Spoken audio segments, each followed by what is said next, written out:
Morning. How's everybody this morning? Thanks for listening.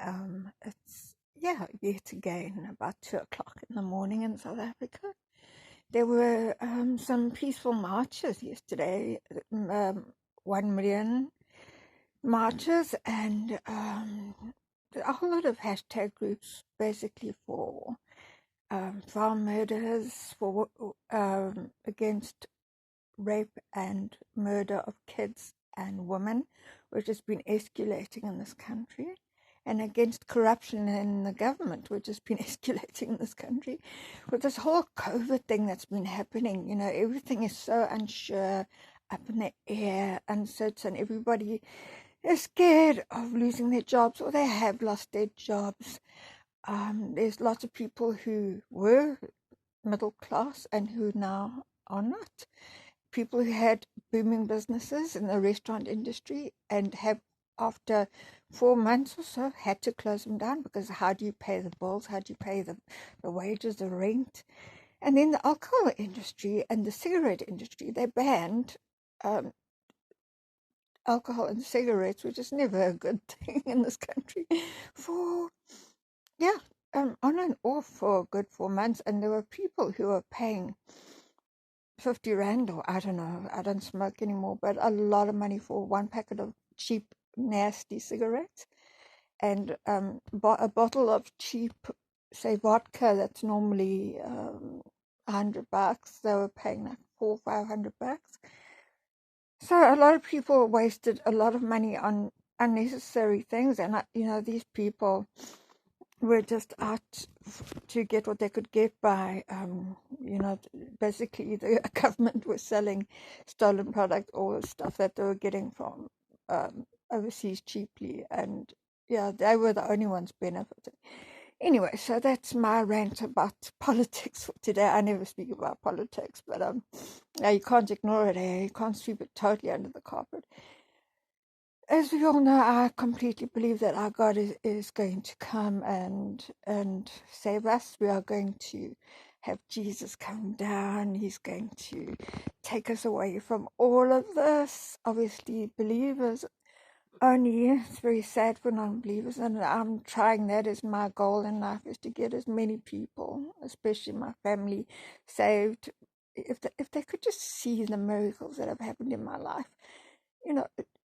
10 years ago, I was a really bad alcoholic, drug addict, smoking. Everything was about the flesh, sensual, sex, money.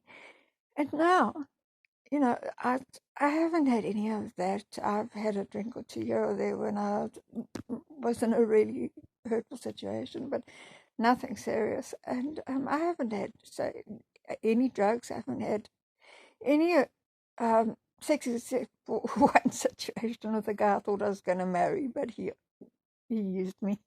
Oh goodness, how absolutely vulnerable we can be when, especially as a young Christian. I trusted everybody. I thought Christians are good and they will never use and abuse or let you down.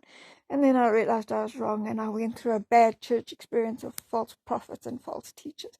But I'm learning the hard way. I'm learning the Lord's word. I'm learning not to rely on people. I'm learning not to rely on what other people say about the word. It's what we interpret, what God gives us from it, about our revelation knowledge. And Reed had to be so careful not to go into the prosperity gospel thing, because that's what I got into when I first got saved 5 years ago. And I thought that if you just say, I'm going to be rich and I'm going to get married and I'm going to have all my problems dissolved, that's what's going to happen, because it does say in the Bible that, what you say is what you get, but it's taken out of context. Because, for example, most of the disciples were beheaded or hung or, you know, stoned to death. All of them died in a very horrific way. So it's not about having a great life on this earth. It's about living through this earth so that you can get to the real life, which is eternity with Jesus, where we start off with heaven and then go on to living, the millennia with him. And then new heavens and new earth, where he just starts again and builds a whole new earth for us. And we get bodies that are totally new. They cannot be broken. We do not need to eat to keep ourselves going. We eat for pleasure. It is just, yeah, I don't have any of my notes in front of me, so I'm not going to go into it now. But I've been watching a lot of stuff. Apparently, Chuck Missler, he's an incredible scientist. He's, sure, he just died recently. He was probably, he preached until about probably 10 years ago, but he was going strong about 20, 30, 40 years ago. But he was a scientist, and he believed in the same things as my son does, that everything is binary, made up of ones and zeros. But as my son tries to use that to prove there isn't a God, this guy uses it to prove that there is a God, and he shows all the odds against Jesus being real, and yet Jesus was real. And he actually cries. It's like, it's so mind-blowing. Yeah, it's not as if Christianity is a blind faith. There's so much evidence for it. I've seen so many miracles.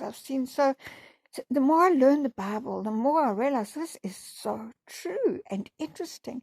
And I get so passionate. I love it. I've never been passionate about anything except maybe alcohol.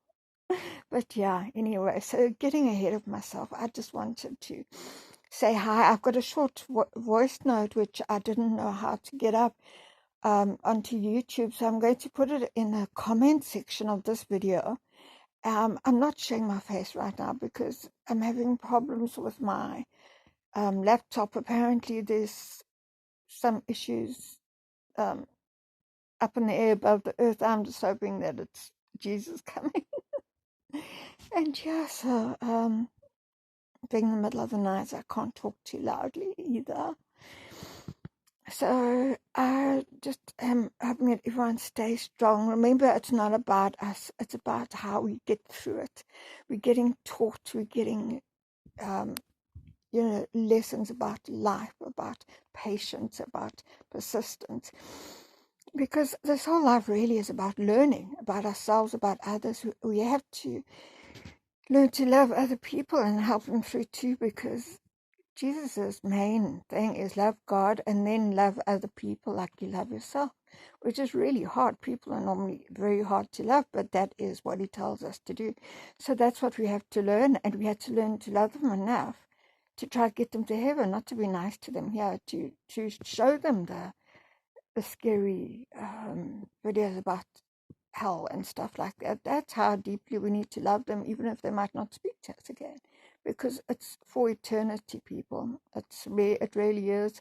I can show it in so many ways. I'm not good at explaining myself like some of these pastors, but I know what's in my heart. I know what's in my head. I'm not stupid. I've always done very well at school. I got 98% for my Bible school. But yeah, I'm not the best person to explain. I need to have my notes in front of me, which means I need my computer to work. So I'm just going to pray. Please pray with me that my computer starts working soon. I don't know what, if it's humidity. It's very humid here, and it hasn't been on for a few days. So, but yeah, I'm just standing in faith that it is going to work because I'm doing God's work. And I also need to speak about addiction some more. I need to talk about, as an addict, being stuck in isolation with this whole COVID thing, being stuck alone or with family that don't really get us. It's really hard. But I know there's plenty of us who are suffering. Everybody's suffering. But as an addict, it makes it so much worse. I'm going to discuss all of that. But anyway, that is something to look forward to. I'm going to be doing quite a few videos now that I've got the ball rolling, because it's part of my addictive nature once I started, not to stop. And yeah, so God bless, and I'll speak to you soon.